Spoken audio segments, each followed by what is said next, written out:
Melissa, take it away. The following lucha is... I got it from here, Melissa. Aztec Warfare, a seasonal tradition in the world of Lucha Underground, typically contested for the top prize in the promotion, the Lucha Underground Championship, with 20 of the promotion's best fighting to get to the top of the brand. During the show's 4-year run, they had 4 such matches, with the last one taking place in 2018 to kick off the show's 4th season, and that is what we will be discussing in today's video. If you do enjoy this video and you want to see more videos about all the random and cool stuff that comes from pro wrestling, be sure to leave a like on this video and subscribe to the channel if you have not already.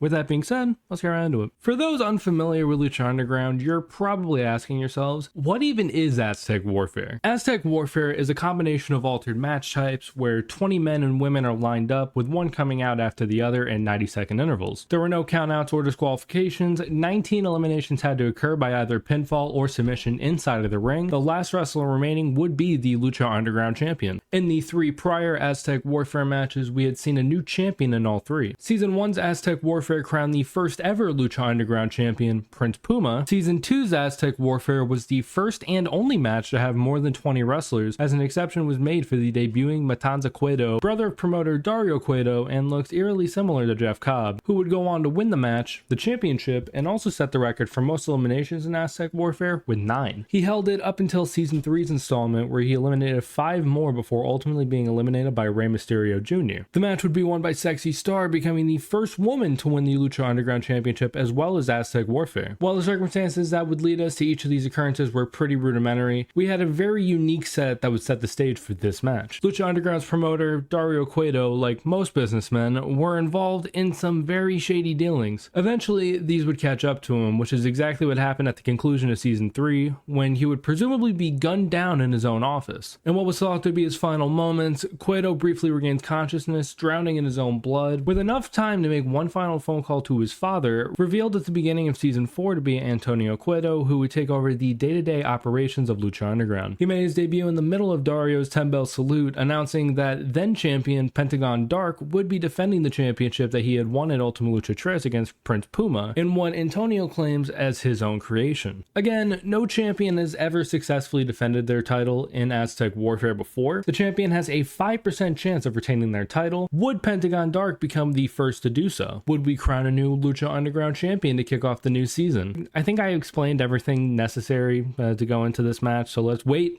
There's one more thing that I just remembered. If you watch my video from October based on the rivalry between Killshot and Dante Fox, they had a hellacious match on night 1 of Ultima Lucha Tres. What I did not talk about in that video was that by night 3, they had come to an understanding of mutual respect, left the past in the past, teamed with Willie Mack, and won the trios titles from the Reptile Tribe. After Season 3's conclusion though, Fox went MIA, leaving the trios champions one man down. Cueto brought Killshot and Mack out to the ring and declared that not only they would be starting Aztec Warfare, but that the next person to make their way out for the match would automatically become the other third of the trio, which ended up being Son of Havoc, known in another timeline as Matt Cross. Just as soon as these 3 learn that they're going to be partnered up, the bell rings and the match officially begins. Immediately, Killshot and Mack begin double teaming on Son of Havoc until Havoc's able to back Mack into a corner. Killshot makes a run for it but gets sent over the top. Again, you cannot be eliminated like that. Mack delivers a shoulder tackle to Havoc, runs into the ropes with Havoc ducking him each time before hitting Mack with a dropkick square in the skull. Mack rolls out, Killshot re-enters, springs off the bottom rope and hits Havoc with a reverse STO. Killshot goes for the pin and only gets a 2 count. The drums of war begin to beat, the countdown begins for the next entrant, who ends up being this guy. The next entrant is Joey Ryan, baby oil and all. He enters the ring, pulls handcuffs out of his trunks, and cuffs himself to the top rope. He launches his AIDS-covered lollipop at Mack, who goes after Ryan with the help of Killshot as the drums begin to beat yet again. Entrant number 5 is Mr. Pectacular, probably better known for his work in TNA as Jesse Goddard, and was also a star on the reality show Big Brother a long time ago. He comes down, hits a clothesline to Havoc, a dropkick to Mack, and gets taken down with a running knee from Killshot. Havoc hits a cartwheel elbow to Goddard in the corner. Mack hits a cannonball to the now seated Goddard. Killshot catches Mack off guard with a roll up to get the 3 count, and this marks the first elimination of Aztec Warfare. There's arguing going on, but ultimately it's every man for himself. Number 6 comes out, and it is none other than the Lucha Underground champion himself, Pentagon Dark. He enters the ring and hits a trio of sling blades to Havoc, Killshot, and Goddard before setting his sights on the handcuffed Joey Ryan. He turns around, Ryan frees himself from the handcuffs, tries to attack Penta, but Penta no-sells it, gets him in position for a Pentagon Pentagon driver, pins Ryan, gets the 3, and that's our second elimination. Havoc and Penta start to go at it. Killshot tries to roll up Havoc, but gets a 2 count. Killshot walks into a package piledriver from Penta, followed by a shooting star press from Havoc, who keeps Killshot down for the 3, and this marks our third elimination. Number 7 makes his way out, and it's 2018 Tommy Dreamer. He brought some weapons that he slides into the ring as Penta hits a myriad of kicks to Mr. Spectacular, which is also enough to take him out as the 4th elimination. A stare down ensues between Dreamer and Penta, with both men exchanging kendo stick shots as Mariposa,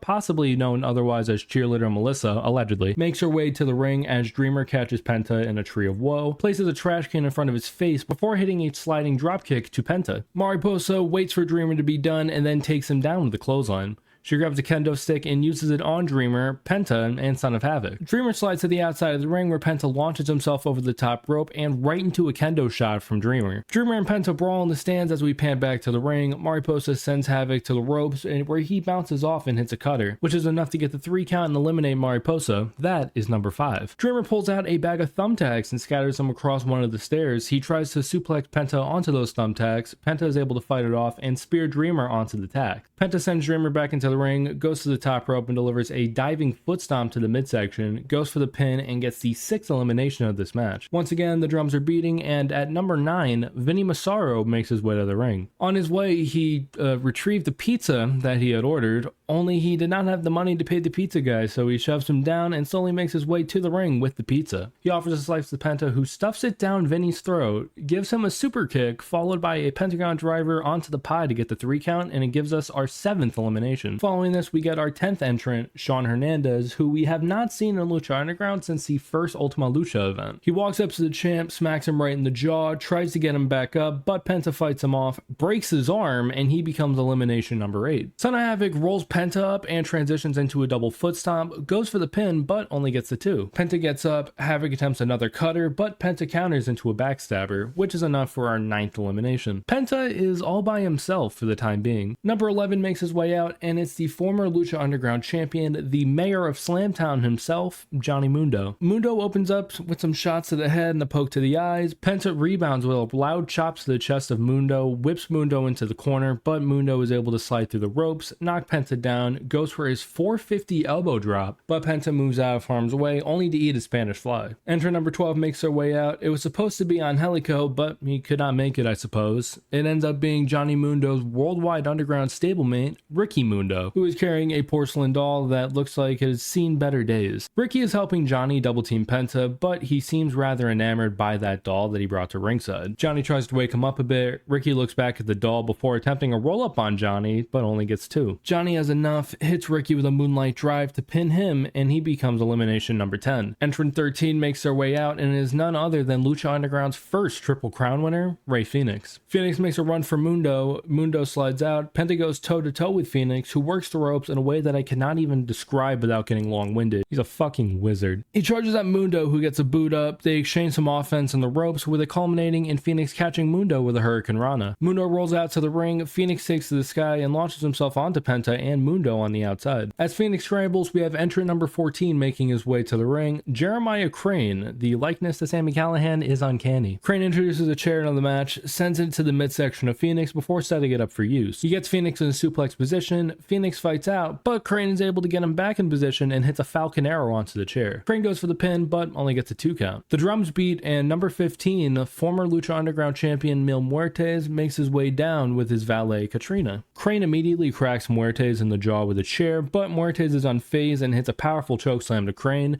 a trio of clotheslines to Penta, Fenix, and Mundo, and a trio of standing spears. Muertes gets Mundo up for maybe a choke bomb before Crane kicks Muertes in the hamstring, a super kick from Penta, a bicycle kick from Crane, disaster kick from Mundo, and a double foot stop from Fenix is enough to incapacitate Muertes long enough to get the 3 count and mark elimination number 11. Number 16 is representing the Reptile Tribe, Daga, accompanied by Cobra Moon, who might just be Thunder Rosa. Daga charges to the ring, reverses out of a tilt-a-whirl by Fenix to deliver one of his own, followed by a cutter. Mundo goes up to Daga. Daga quickly gains control and hits an end of heartache to Mundo. Mundo backs up into the corner. Daga hits a running dropkick into the corner before Crane throws him out to the floor. floor. The drum beats once more. Entrant number 17 makes his way out, and it is Lucha Underground OG, Chavo Guerrero Jr. Jeremiah Crane has his eyes locked in on Chavo, completely oblivious to the fact that Pentagon is right behind him. Catches him in a Pentagon driver and gets the 3 count to confirm the 12th elimination of the match and Penta's 7th. Chavo doesn't waste any time going after the champion. Phoenix tries to go after Chavo, but eats a brainbuster for his troubles. Chavo pins Phoenix, who entered at 13 and would end up being the 13th elimination. He continues the attack on Penta, eventually resulting in a slingshot crossbody to the outside onto Penta. Daga and Mundo get to it in the ring. Mundo sends Daga into the corner, charges at Daga, but Daga gets his feet up. Mundo catches, swings his leg to the middle ropes, kicks Daga in the spine, rebounds into the ropes and delivers a sliding German suplex while shoving Cobra Moon on his way out. Mundo re-enters the ring where he delivers the End of the World, also known as Starship Pain, goes for the pin, and it results in the 14th elimination of this match. Entrant 18, none other than the Hunter, King Cuerno. Cuerno stares daggers into Penta as they have a long history, delivers a kick, looks to continue the attack from the top rope, but delivers a crossbody to Mundo as he was approaching. Cuerno hits a tilt-a-whirl backbreaker to Chavo, a running knee to Mundo, a leaping kick to Penta, who exits the ring as Cuerno sets him up for his signature Tope Suicida. We are now up to number 19. Dragon Azteca Jr. makes his way to the ring where he delivers a top rope guillotine to Chavo and a springboard crossbody to Mundo. Azteca then runs into the ropes and hits Mundo with one of the most impressive satellite DDTs that you will ever see. Azteca gathers himself, leaps over the turnbuckles and ring post to land a Tope con Hilo to Penta on the outside. Mundo remains in the ring. Cobra Moon makes her way back out to ringside, but she's not alone. She brings with her Vibra, sort of a Luchasaurus, if you will. He enters the ring, gives Mundo a chokeslam, a wicked knee, and a tombstone piledriver as the final entrant of Aztec Warfare, Marty the Moth Martinez, makes his way to the ring. Moon and Vibra leave the ring.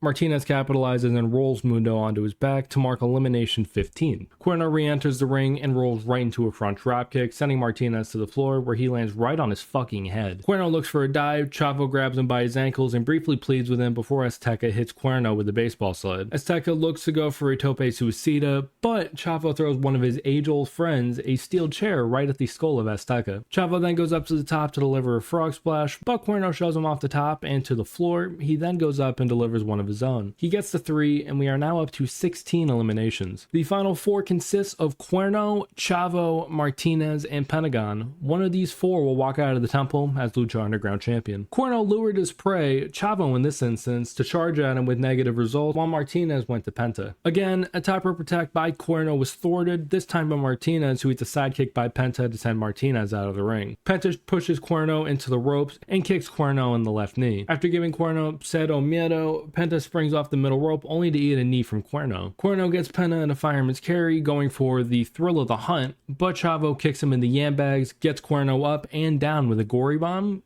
That gets the pin, and it's elimination number 17. Chavo and Penta lock eyes. Chavo goes for a shot, but Penta counters, feigns a super kick, but gets Chavo in the knee, runs into the ropes, and hits a kick to the head of Chavo. Penta goes for the pin, gets the 3 for elimination number 18, and number 8 for Penta on the night. Your Lucha Underground champion will be either Pentagon Dark or Marty the Moth Martinez in the next few moments. Penta and Martinez walk up to each other. Penta removes the glove, which is seemingly enough to distract Martinez, long enough to give him a stiff chop to the chest. Unlike others, Martinez seemed to enjoy it, walked up to Penta, and delivered a series of forearms. Martinez walked into the ropes, eats a super kick from Penta, who runs into the ropes and eats a bicycle kick from Martinez. Martinez runs into the ropes, Penta attempts a lariat, Martinez ducks, gets Penta in a fireman's carry, hits a TKO, goes for the pin, and gets a 2 count. Martinez walks to the corner as Penta struggles to gain his footing, hits a curb stop onto Penta, goes for the pin yet again, and gets a 2.9 count. Martinez grabs Penta by the mask, whips him in the corner, Penta springs him from the bottom rope and hits the backstabber to Martinez. Penta goes for the pin and gets a 2 count. Penta kicks a kneeling Martinez in the head, tries the Cero Miedo taunt, but Martinez bites the hand of Penta, gets Penta in a double underhook and hits him with an elevated DDT, tries the pin, but another 2.9 count. Frustrated beyond belief, Martinez stalks Penta as he was getting up in the corner, squashes Penta in the corner, tries it again, but Penta catches him with a super kick, gets up to the middle rope, hits Martinez with a Panama Sunrise, and locks him in for a package piledriver. Penta goes for the pin, gets the 3 count, and becomes the first champion to successfully defend the Lucha Underground Championship in Aztec Warfare. Pentagon Dark also ties Matanza Cueto's record for most eliminations in a match with 9. This was the only time that a champion would successfully defend their title, as this was held in the first episode of the the final season of Lucha Underground. Lucha Underground was the #1 rated show on the El Rey network by a wide margin, but the ratings for the network in general was pretty dog shit, so it didn't really matter in the grand scheme of things in the eyes of the executives. As far as I'm aware, the only match type similar to Aztec Warfare in wrestling right now is run in MLW with the Battle Riot, except instead of 20 wrestlers, it's 40. Pins and submissions count as eliminations, but unlike Aztec Warfare, you're able to eliminate somebody by throwing them over the top rope into the floor. Certain aspects of MLW have run as spiritual successors to Lucha Underground over the years. They've filmed different shows with a similar name, naming them Aztec Underground or something along those lines, while also having former talents from Lucha Underground. The man who played Dario Cueto, Luis Fernandez Gil, is currently making appearances under the name Cesar Duran. In fact, many of Lucha Underground's alum, like Pentagon, Phoenix, Cuerno, Mundo, Killshot, and many others, have ended up spending time in various American promotions like WWE, AEW, TNA, MLW, and others alike. As far as the match goes, this is not my absolute favorite Aztec Warfare. That honor might go to Aztec Warfare 3 with the Angelico dive and Matanza finally tasting defeat, but I personally don't think that you can go wrong with nearly any Lucha Underground match, let alone Aztec Warfare. Like pretty much everything else in the world of Lucha Underground, any match that I could have covered on this channel is woven with layers upon layers of internal dialogue. Something as simple as this had 3 or 4 prominent storylines involved and further developed that set the tone for the remainder of the season. From the Trios Championship to a new Cueto taking over the temple, as well as stories developing within the match, like the Worldwide Underground's new beef with the Reptile Tribe or Ricky Mundo's sudden fascination with this doll. It featured a dominant performance from Pentagon Dark, which is something we haven't really seen from a defending champion in any of these matches. I picked this match over the others because I think it perfectly encapsulated what Lucha Underground was about, which is everything, and embraced everything about professional wrestling and showcased it to as wide of an audience as possible. Even with other attempts at reviving the spirit, I don't think anybody will ever be able to recapture the magic of Lucha Underground again. It was a perfect storm that was dependent on what wrestling lacked at the time and the void it needed to fill. It exposed me to a bunch of names that I and others would have likely never known otherwise, and for that, I will always be partial and grateful for this show and the matches like this that have taken place. But yeah, that was Aztec Warfare. What did you think? Feel free to let me know down in the comments what you thought about this video, as I look for all feedback, positive or negative. If you did enjoy, be sure to leave a like and subscribe to the channel if you have not already, so you do not miss out on any future videos. Thank you guys so much for watching, and I hope to see you all in the next one. Peace out.